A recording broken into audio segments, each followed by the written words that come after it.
It is so traumatic and you feel like you're dying. Oh my God, I feel like I'm about to die. And it just feels like you are slowly dying. Like, why am I not dead yet? I'm in so much pain.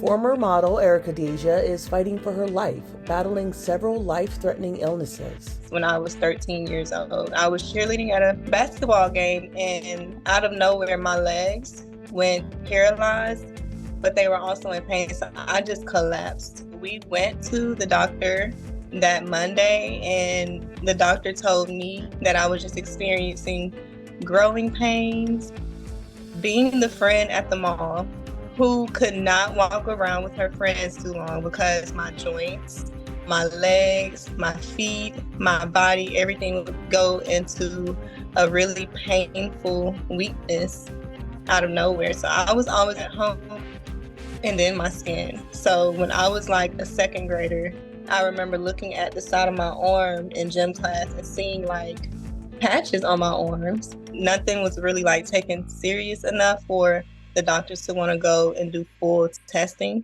Symptoms continued until college. The breathing got worse. The pains, the shoulder feelings that I would have, like feeling like my shoulders were like broken off of me and put back on. People used to be like, oh, you act like a grandma. You always at home, you never go nowhere. Like, you just so chill. I can't talk, babe. I cannot talk to you and I cannot hold a conversation because as soon as I start talking, I start sounding like I'm lacking air. I'm having random like skin issues. Is it syphilis? Is it HIV? I was just used to popping pain meds. I'm going through brain fog. My toes and fingers feel like they're gonna fall off. I'm back in the bed trying to figure out why can't I move? Why can't I move? I just accepted the fact that I might be a hypochondriac and it might all be in my head. Erica was misdiagnosed with a skin fungus, asthma, and allergies. My skin does these weird things. I cannot breathe. I can't even bend over. I can't even put on my clothes without gasping for air. I'm ended up in the middle of urgent care at my PCP, crying, gasping for air, wondering why I can't breathe. So that was the day that they did my CT scan, and that was also the same day they called me as soon as I left and said, you have severe scarring on your lungs. In April of 2022, she was diagnosed with antisynthetase syndrome, an extremely rare autoimmune disease that affects her lungs.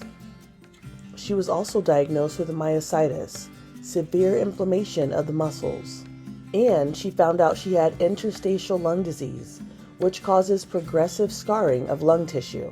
First, it was bittersweet. I know myself. I know my body. I knew something wasn't right. I was just so genuinely depressed. After diagnosis, I was already depressed. I was depressed and didn't know it. Before I even received the diagnosis, before I even started going to the doctor, the doctors told me, they were like, if we would have caught this when you were like 19, your lungs wouldn't have been this bad. My life expectancy for my lung disease, just my lung disease, is 3 to 5 years. With myositis, you cannot see what we are going through. When I learned about what invisible illnesses are, so you cannot see what I'm going through. What's happening is my arms are feeling too weak, and they can like time out randomly, so it's not really smart to drive, which is why I tested this on the store next to the house. Every day is a struggle for Erica just to be awake. Every single joint down to my wrists, fingers, my shoulders, hips, toes feels like they're about to blow up or explode or just fall off when I'm in flare-up mode. It definitely feels like you're dying. It's a bunch of suffering. It's long suffering. It's you're feeling like you're dying slowly, but you never die. You're waiting for all of the pains to subside. We're never normal. You remember in Kill Bill when she ended up paralyzed, I think, and she crawled out of that hospital and she was just could not move? That is what myositis feels like. It feels like you have been ran over by a truck. Okay, so not only are you paralyzed and cannot move, you also have a bunch of pain that is hard to withstand. You can't even lay down, sit, or anything. So when you are flared up with myositis, it is so traumatic. Explaining how brain fog is like eating cereal with a fork but can't explain why it does not feel right. You cannot explain what's going on. My leg feels like it's detaching. My knee feels hollow and like it's rotting. My hip joints do the same thing. When you're flared up with myositis, if you can't even sit, like sitting right here would hurt so bad. My fingertips and my toes hurt really bad. And the feeling of it, like sometimes it's like a burning sensation at the bottom and it goes to my nail bed, but it's just a feeling like everything is about to explode, like all of this. And sometimes my ankle swell up, and one time the back of my foot felt like something was growing out of it, but that was just inflammation and I couldn't walk. Sometimes I can't lift my feet, my legs. I would go out in the backyard and my hair would be all over my head and I had a robe on and I'd be crying because my body was so stressed. I was filled with anxiety. Her condition caused her to move from Atlanta to Florida. I moved back home. I have a little sister. She's 11. I can't do this big sister stuff with her. I cannot work and I cannot be relied on, which is sad. I wasn't even taking showers, brushing teeth, getting out of the bed. My mom is like basically my caregiver. I have an invisible illness. Of course it looks like I live a soft life just because I have to sit at home. I can't do anything. I just got to the point where I can like wash the sheets. But clothes and folding, no, my mom does all of that. She cleans up. That's her nature. Emotionally, she's probably broken. I know how she is. Like, she trying to act like she's strong and stuff, but she probably be somewhere crying. Yeah, and it's probably really breaking her heart. She's adjusting to her new daily routine. I'm stronger enough to at least take showers again and do the bare minimum, but I shower, lay down for an hour, get up, brush teeth, lay down for another hour, get up, fix the hair. So you just learn how to live with this thing until it gets better, until you get stronger. And I'm getting stronger despite how good I look. I mean, outside, on the inside, I can't even lift my legs to walk over there. I'm over here with makeup on, looking pretty and looking decent. And this person over here don't even realize I can't even breathe. Oh, Lord Jesus, I cannot believe this is my life. I say that every day and I cry every day. I go through phases every day. I cannot believe that tomorrow I can die from this lung disease. I'm struggling right now. My body is hurting. I just got used to it. Like, oh my gosh.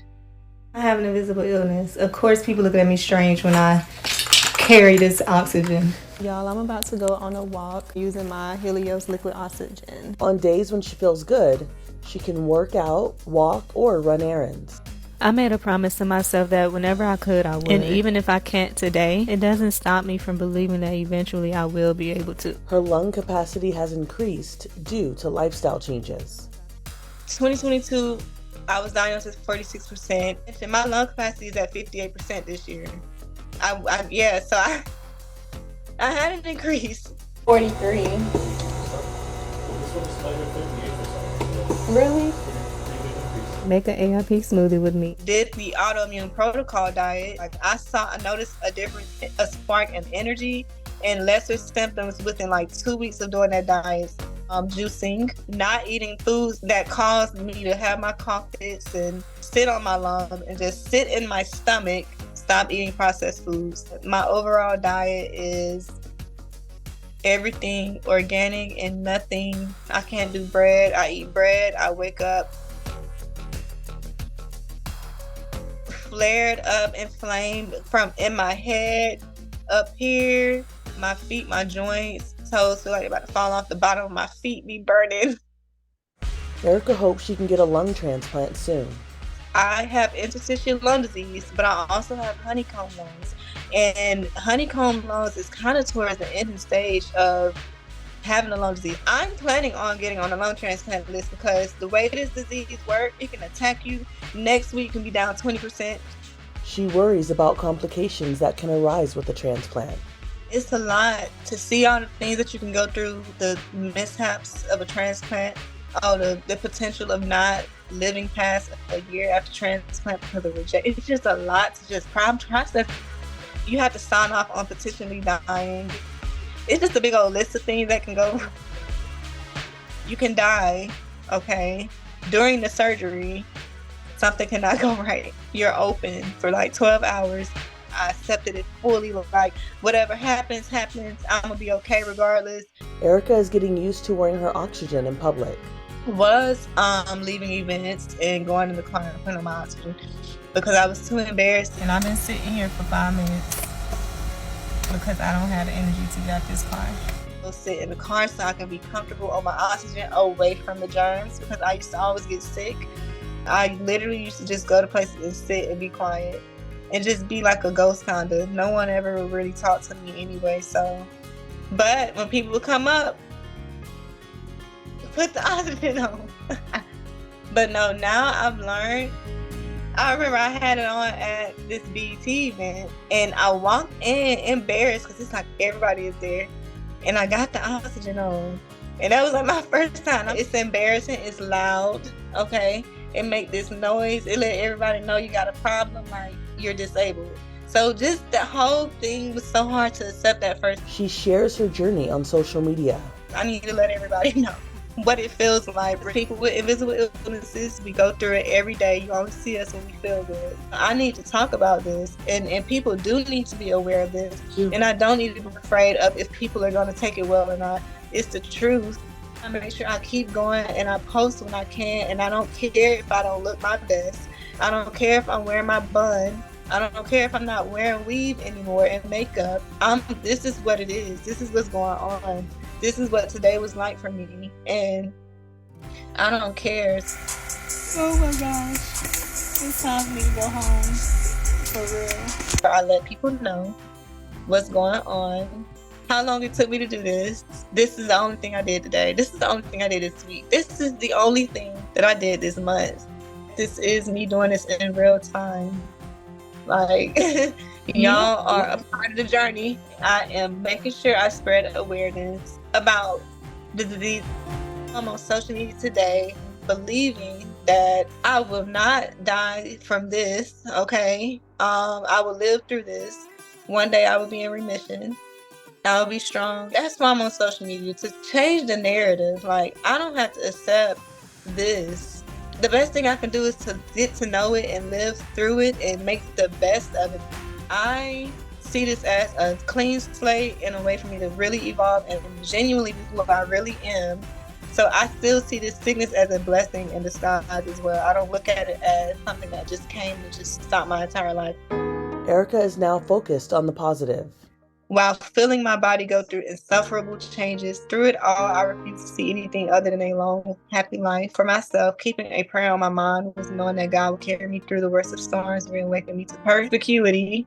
So cheers to me for finding the strength in myself to continue working through the challenges life has brought me. I'm starting to feel like I'm getting stronger. Like I'm going to be able to be normal again one day. And I'm pressing on, and I am in good spirits, and I do be crying, but that's a part of life. You have to cry through the pain. I'm in a place of peace and joy, and I'm like actually living. I'm doing it. I'm living through this. For parents, she has this advice. Listen to your kids. Be very sensitive to them, because I know kids can be a lot. But listen to them and take them to the doctor anyway. Make sure tests are ran, okay, before you just walk away and just accept what the doctor says. And for anyone battling an invisible or chronic illness, the only thing that I really tell people when they ask me on social media is grieve who you were. Look at right now as a pivotal moment, at a point in time. Remember the things that you went through in the past that was meant to stop you and it didn't, and see this now as the same thing, as something that's going to rebuild you and reconstruct you for where you're going. Who you were is no longer. Who you are today is who you're supposed to be right now in this moment. Stop looking back at the past and enjoy what you can and do right now. And if you are a person who can't get up and get out, open your windows, open the blinds, allow fresh air to come in, and Accept who you are. Stop trying to be who you were because it makes things worse. It's harder for you to go on your days when you're focusing on the past. You've already come so far and you've already been through so many things. You have to grieve yourself while you're still alive. See it as a lesson and just move forward. For Inside Edition Digital, I'm Andrea Swindle.